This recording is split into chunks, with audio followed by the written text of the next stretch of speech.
I'm taking back the crown. I'm all dressed up and naked. I see what's mine and take it. Oh yeah, the crown. So close I can taste it. I see what's mine and take it. Oh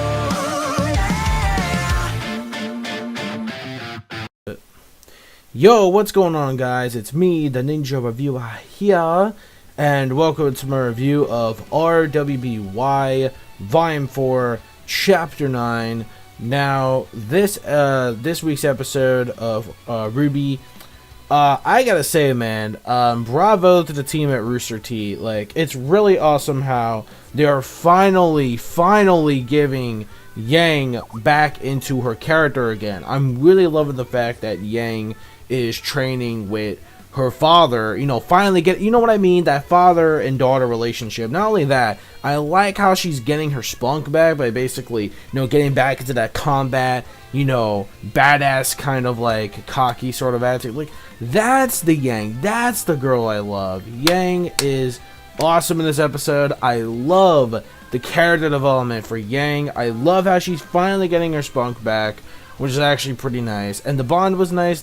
And the way, he just pretty much just says that, oh, you remind me of your mother, pretty much. How you got most of your mother in you, but not all of you.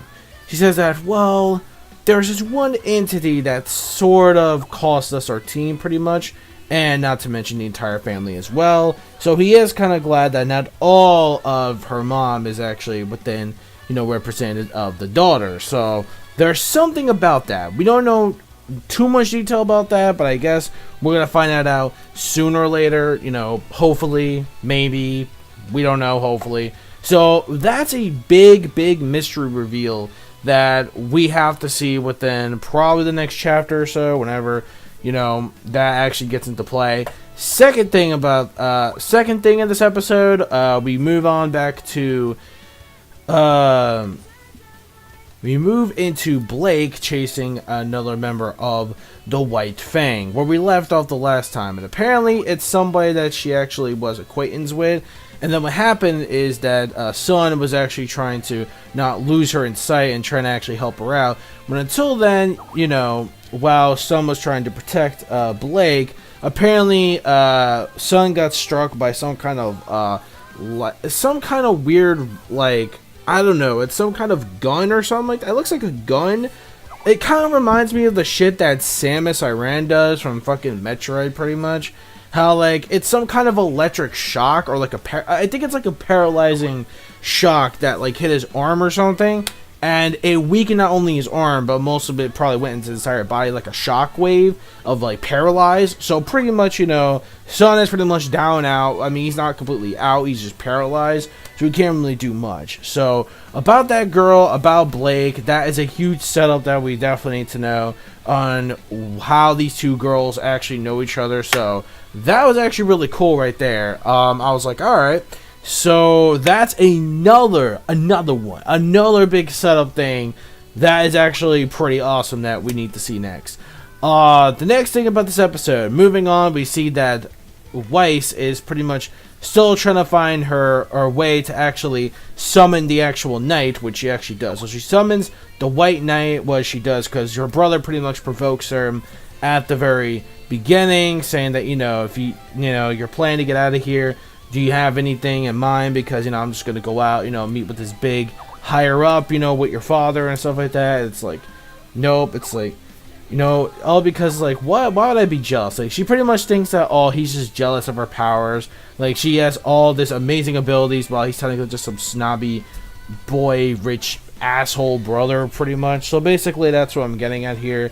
So when it comes to WEISS and her finally summoning, which that was cool as shit. When she actually did that, and she asked the butler dude, which I forget his name, sorry about that, where it's like, okay, I have a favor to ask, and then we cut it, and then finally, we move on to finally the team of RWBY, which is the last thing, and we see QROW on the stretcher, and I'm like, oh god, I wonder how long this is going to take. Please do not tell me we're going to kill fucking QROW off, because depending how long they had to get to the distance of the town they're supposed to go to, the thing is, the other part of the town is no longer there. Like, it was attacked, it was rampaged a long time ago, so there's barely anything. But it says, like, well, if we can just go around the mountain. So we see Rin actually about the town, and it's like, dude. So I'm pretty sure there's going to be some crazy memories that are going to happen. Like, meaning there's going to be something there where it's basically like, okay, so what's going to happen is that something happened between that and the town. So something is up with Rin and why he's acting like that. I think it's pretty much something to do with that town. Maybe they have some like kind of connection. Who the hell knows? So finally they decide to split up. So since all of them can't make it up that journey, it's up to Rob and Juan in order to actually go up with QROW to carry them to the town. And at the end of the episode, we see a giant hoof print. Now this ain't some Toriko shit. No Toriko shit. This is, but dude, this is close enough to Heracles. Like, yeah. All right. If you don't know about Toriko, now you know. You need to read that manga, man. Toriko, I miss Toriko, man. Toriko, oh my, it's not the same without you, man. Mr. Toshi, man, it's just not the same without you. But regardless, all the same about Toriko is about this. All right, so, all right, god damn it, I'm gonna finish the. Hold on, I'm gonna finish the video. Shit, hold on. So that's basically the episode. So overall, when it comes to this episode of RWBY, Volume 4, Chapter 9. It has some very, very, very good, like, actual building up or foreshadowing of, like, a lot of things. Like, the action sequence with Blake and then Sun teaming up to chase that chameleon chick was actually really cool. I really like the animation scene a lot. Same thing with the animation when it comes to Yang, when it comes to, yeah, did I have any problems with this episode, really? That's the only thing. Did I have any problems with this episode? Not really, because we actually got a lot of great setup in a lot of parts. Like, I'm used to series like this. Like, One Piece does this, where they separate from scene to scene to scene to scene to scene, and it jumps around all over the fucking place. So I'm used to it. There's a lot of great shit that is happening right now. There's a lot of great development. So, I mean, it's not like a yo ending or anything like that, because the giant hoof print is just a big what the fuck. Like, what the hell is up with that giant ass footprint? That's the thing I want to know. But overall, I give the episode a 4.5 out of 5. It's a great plus episode. Really enjoyed it. The animation, the CGI in general, was very, very well done. Kudos to Rooster Teeth. They did a really amazing, awesome job with that part, especially the fight sequences parts, with the training montage with Yang and her father, and then of course, you know, we had the other part as well with, you know, with the knight being summoned. That was cool from WEISS, and then finally Blake and Sun facing shit, what the hell was her name? Ilya? Yeah, Ilya. That was her name. The chameleon chick, which is part of the. Is it the White Fang? I believe it's the White Fang. Yeah, I believe so. So that being said, I'm pretty much done.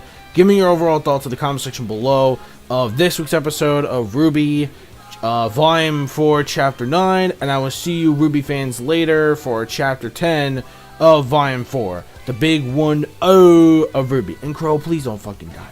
I love this dude. I love this dude. I don't want him to die. Otherwise, fuck that shit.